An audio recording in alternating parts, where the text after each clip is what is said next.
Olá, irmãos, e a paz do Senhor.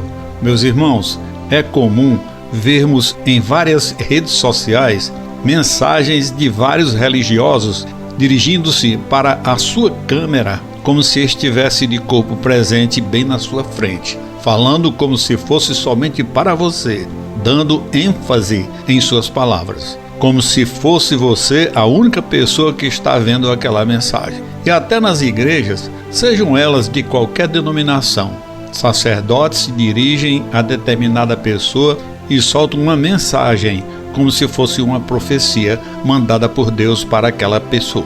Muitos dizem que Deus mandou uma mensagem para você, que você vai ser contemplado com muito dinheiro, ou então sua cura está chegando, e mais, que Deus está reservando para você um futuro cheio de felicidades, e que você vai ser um profeta de Deus e outras mensagens. E você, então cheio de esperança, espera ano a fio e nada lhes acontece. É porque, meus irmãos, essa felicidade plena só existe nas palavras desses falsos profetas. Muitos dizem: em minhas orações Deus falou comigo e mandou te dizer que certa coisa vai acontecer com você. Pura hipocrisia. Até para dizer que Deus se comunica com ele pessoalmente. É como o Senhor fala com ele, como Deus fazia com Adão no Jardim do Éden. E também para se dizer ser diferente de outros cristãos. E também para se fazer que está no topo das preferências de Deus. Tem por aí, pregando nas igrejas, pessoas que se arvoram de cristãos diferenciados e soltam o verbo, e o que é pior, em línguas estranhas. O que seria falar em línguas estranhas?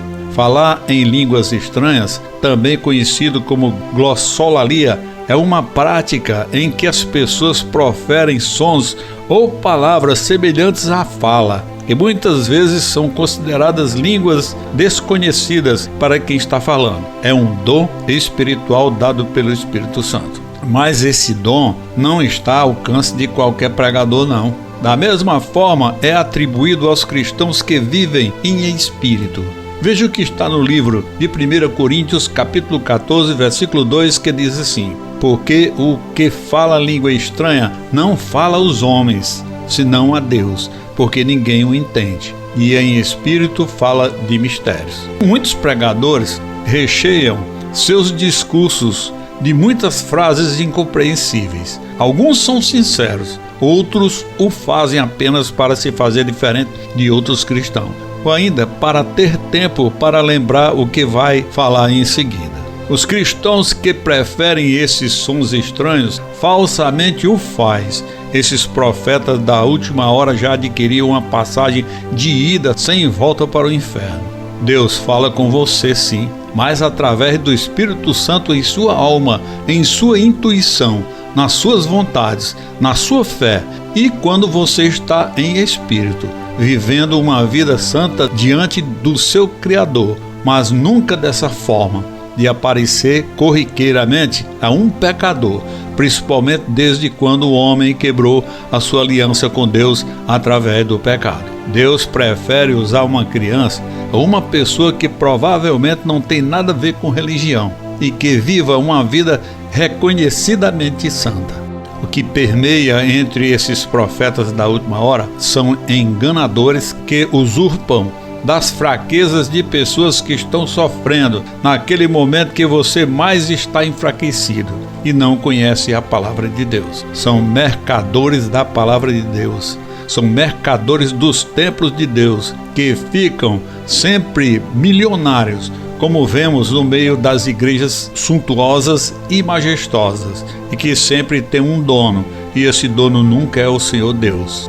O que a Bíblia diz sobre esses falsos profetas? No livro de Mateus, capítulo 13, versículos 24 e 30, Jesus disse que o campo é o mundo, no qual ele estabeleceu sua igreja. A igreja de Deus não é do mundo, mas está dentro dele. Assim como um fazendeiro pode designar um lote específico de sua terra, separado do resto, para uma melhor colheita. No entanto, Satanás, o diabo, também tem trabalhado, semeando suas próprias sementes dentro desse campo, usando fragmentos da verdade de Deus, fundou religiões falsas e cristianismos falsificados, que pregam distorções da verdade. Como o joio que cresce disfarçado de trigo, os membros dessas falsas igrejas podem parecer bons, piedosos e muito generosos. Os cristãos mundanos podem possuir um coração aparentemente bom e agir com boas intenções, mas quando a camada superior de bondade é desmascarada, eles revelam os seus corações enganadores sem compreensão ou amor verdadeiro. Além disso, as igrejas do mundo estão em constante rebelião contra Deus, recusando-se a guardar seus mandamentos e rejeitando a autoridade absoluta de suas palavras. Os ministros do mundo até pervertem a palavra de Deus com infusões de religiões pagãs como budismo, hinduísmo e outras crenças místicas. Por meio do sincretismo e da falsa doutrina, essas igrejas realizam a vontade de seu pai maligno, engano e destruição. A influência maligna de Satanás não é sentida apenas dentro do mundo. Ele plantou suas próprias sementes, semeando falsos irmãos e até mesmo ministros dentro da própria igreja de Deus. No entanto, como Cristo revela nesta parábola, Deus permite essa intrusão de falsificações bem camufladas. O joio na igreja de Deus aparecerá religioso e devoto, sem nenhuma bandeira de advertência óbvia que os identifique para membros desavisados da igreja. Veja o que está descrito nos versículos 18 e 19 do capítulo 34 do livro de Ezequiel, que diz: Sim, acaso não vos basta? Falta-vos do bom pasto, se não quer pisareis o resto de vosso pasto aos nossos pés e beber as águas limpas? Na verdade, Deus falou para advertir o seu povo, para censurar aos perseguidores dos cristãos que enganavam, expoliavam, extorquiam de uma forma ou de outra ao povo de Deus. Tenham muito cuidado e façam análise do que vocês estão fazendo, para não expoliar ou extorquir quem quer que seja, principalmente aos seus irmãos, seja pela política ou por meio de manobras desonestas e até em nome de Deus. Esse meio em nome de Deus é a mais pecaminosa, onde a pessoa deposita toda a sua confiança, porque imagina que está fazendo a vontade do Senhor. Porém, ela está caindo em uma cilada armada pelo Satanás. Certamente vai levá-lo a caminhos tortuosos, por fim, para o inferno. Eu vejo destes espaços de reflexões e tenho a oportunidade de exprimi-las sobre esse tipo de falsos cristãos, falsos pregadores, falsos profetas, falsas religiões e falsas igrejas que ficam travestidas de casa de Deus. Deus pregou que até esses religiosos oferecem ao povo de Deus todas as sobras que as quais eles se regalaram e ofereceram apenas os restos. Pessoas que abusam das misericórdias de Deus. Aqueles proprietários de igrejas suntuosas são proprietários sim, porque essas igrejas não são de Deus. Essas igrejas têm um proprietário, mas nunca de Deus. Esses falsos mensageiros de Deus comem a gordura e o doce, coisa que você não pode comer. Isso é um fato abominável aos olhos de Deus e dispersa os cristãos diante da palavra de Deus. O que está no livro de Jeremias, capítulo 23, versículo 1, que diz assim: Ai dos pastores que destroem e dispersam as ovelhas do meu pasto, diz o Senhor. Pastores e falsos doutrinadores são responsáveis pela deplorável condição do rebanho, totalmente egoístas. Eles não se importam com as ovelhas do seu pasto. Eles não temem a Deus. O seu rebanho está sendo espalhado e estragado.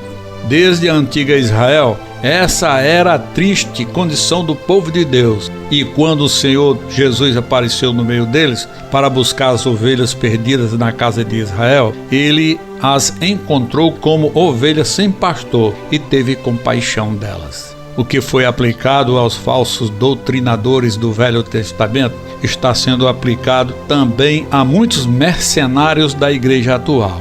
Depois disso, o Senhor anuncia a libertação de seu rebanho, que está em Ezequiel capítulo 34, versículo 11, que diz assim: porque assim diz o Senhor, eu mesmo procurarei as minhas ovelhas e as buscarei. Jeová se levanta em favor das suas ovelhas dispersas. Ele mesmo exercerá o ofício de verdadeiro pastor, procurando o seu rebanho, o que ele fará por suas ovelhas dispersas. E está agora totalmente proclamado: eu os tirarei do povo e os reunirei e os trarei à sua própria terra.